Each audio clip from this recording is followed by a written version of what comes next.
O que faz um homem parar de lutar?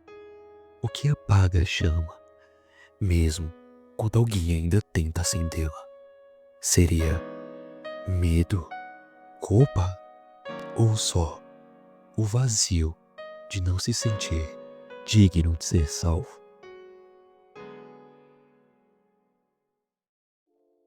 Eu lembro da primeira vez que assisti Jujutsu Kaisen. Eu tinha 15 anos e, cara, parecia que eu tinha encontrado algo especial ali. A obra tinha um ritmo intenso, personagens estilosos, lutas muito bem animadas. Mas o que mais me prendeu foi a sensação de profundidade. Tinha algo ali, algo que ia além das lutas. Os conceitos de energia amaldiçoada, o equilíbrio entre o bem e o mal, o peso dos sentimentos humanos, tudo me pegou de um jeito que poucas obras conseguiram. E com o tempo, eu fui me aprofundando. Passei a consumir o mangá, teorizar, discutir e vibrar com os momentos épicos. Nasceu um amor pela obra. Mas com o passar dos capítulos, algo começou a mudar. Por trás das lições poderosas de personagens como Gojo, Gito, por trás da ameaça constante de Kenjaku e da presença esmagadora de Sukuna, alguns personagens simplesmente eram jogados no vazio. Eles simplesmente desapareciam. E isso doía, porque eles tinham potencial, tinham propósito, ou pelo menos parecia que tinham. A verdade é que Jujutsu Kaisen nunca foi uma história conduzida pelos protagonistas no sentido clássico. Não era Itadori que sempre estava em foco, nem a Nobara, e muito menos o Megumi. Quem realmente comandava a narrativa eram nomes pesados como Gojo, Gito, Kenjaku e Sukuna, é óbvio. Eles moviam tudo ali. Dentro dessa realidade, nenhum personagem sofreu tanto descaso quanto Megumi Fushiguro, um dos 4 pilares do início. O cara tinha tudo pra brilhar. E hoje a gente vai explorar a queda de um personagem que prometia ser gigante, mas acabou sendo reduzido como um mero acessório de roteiro. E este vídeo sobre a decadência de Megumi Fushiguro e porque, na minha opinião, ele se tornou o pior personagem de Jujutsu Kaisen. Megumi é introduzido logo nos primeiros capítulos, como parte do trio principal, ao lado de Yuji Nobara. Misterioso, sério, introspectivo, com um senso de justiça peculiar. Ele parecia o seu tipo de personagem que guardava um passado sombrio e um potencial absurdo. Ele é descendente do clã Zenin, um dos clãs mais importantes do mundo de Jujutsu, mas renega suas origens, tentando forjar seu próprio caminho. Entre suas habilidades, Megumi domina as 10 sombras, uma técnica rara, poderosa, e ele é um dos poucos da nova geração a realizar uma expansão de domínio, o que já mostrava o seu nível. Gojo mesmo diz que acredita que Megumi tem mais potencial que o próprio Itadori, e aí a gente começa a acreditar. Esse cara pode ser uma peça-chave no final da obra, ou demonstrar habilidades que nunca vimos antes. Mas a verdade é que Megumi é um personagem mais desperdiçado da obra. E sim, Megumi foi completamente desperdiçado. Ele não passou de um degrau, um acessório para um enredo de outros personagens brilharem.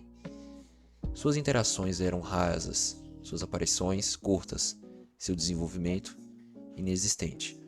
A obra prometia explorar os 4 protagonistas, Yuji, Nobara, Megumi e o Gojo. Mas o Megumi simplesmente some na maior parte do mangá, que tem mais de 200 capítulos.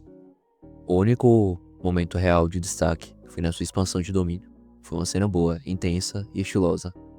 Mas depois disso, o cara desaparece. E quando aparece, é só pra falar algo técnico ou entregar informação.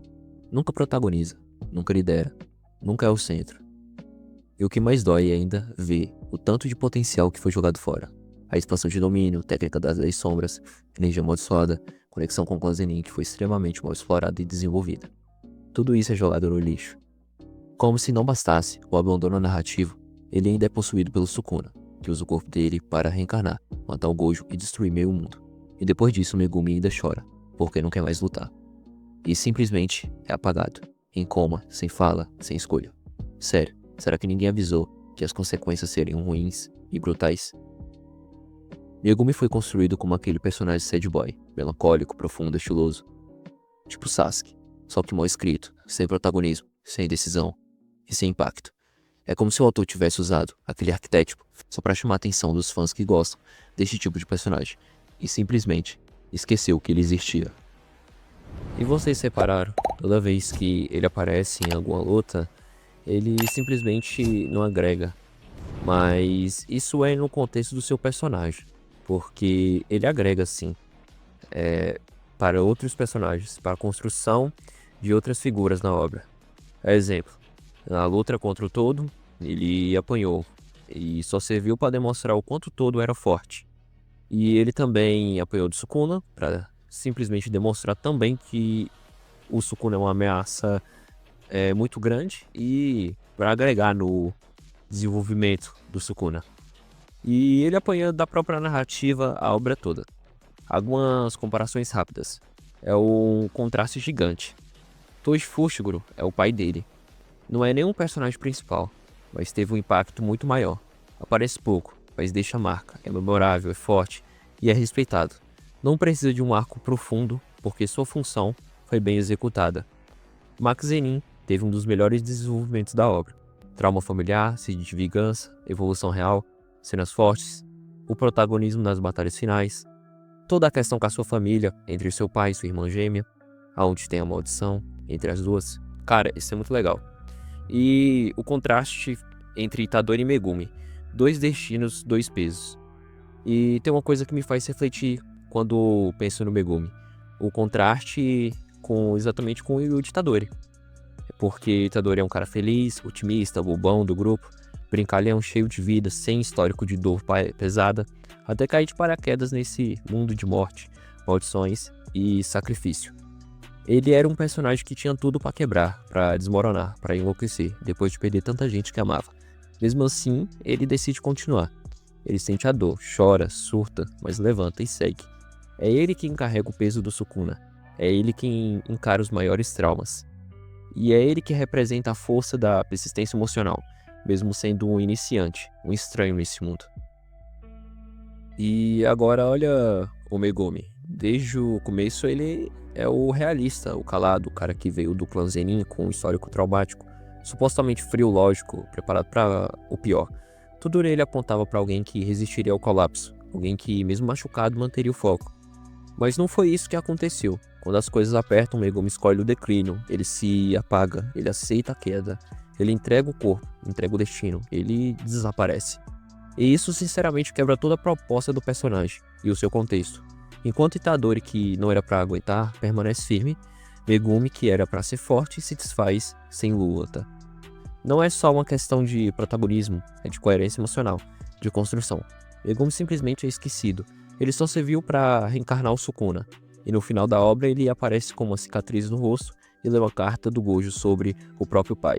E pronto, fim do arco que nunca existiu. Esse vídeo não é só uma crítica, é um lamento. Ver um personagem como Megumi, com tanto potencial e tanto peso inicial, se transformar em um peso morto e narrativo é frustrante demais, porque ele tinha tudo pra ser grande, mas nunca foi.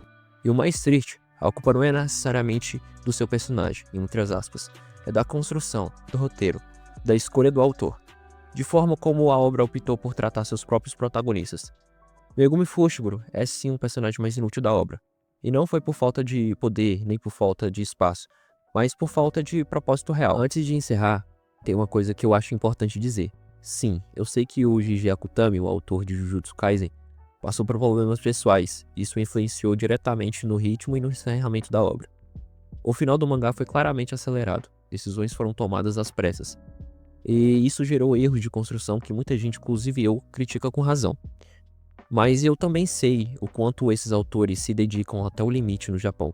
A pressão é absurda, os prazos são sufocantes, e o desgaste emocional é real, não é fácil.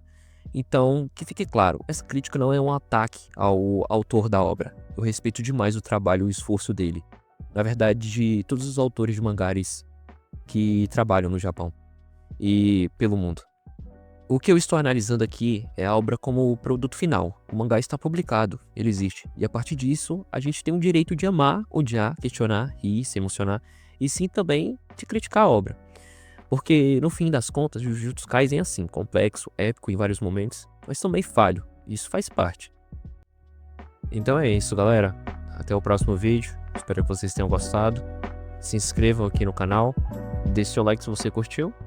e até a próxima. Tchau. Eu te treinar. Ficou boladinho porque o Yuji te superou? Bom, mas que outra escolha eu teria? Eu acho que você tem tanta habilidade e potencial quanto o Yuji. Acho que o problema é a sua mentalidade. Mas que desperdício de talento. Então dane-se!